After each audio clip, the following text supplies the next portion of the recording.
маған шұғыл үйге кету керек. Кім менің орнына ертеңге дейін староста бола тұрады?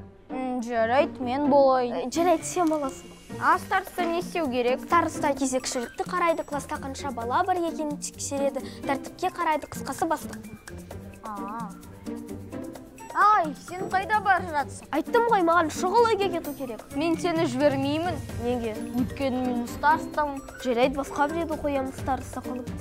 Қоя алмайсың, өйткені мен ертеңге дейін старостамын. Өзің осылай айттың. Так что көп сөйлемей, отыр орныңа.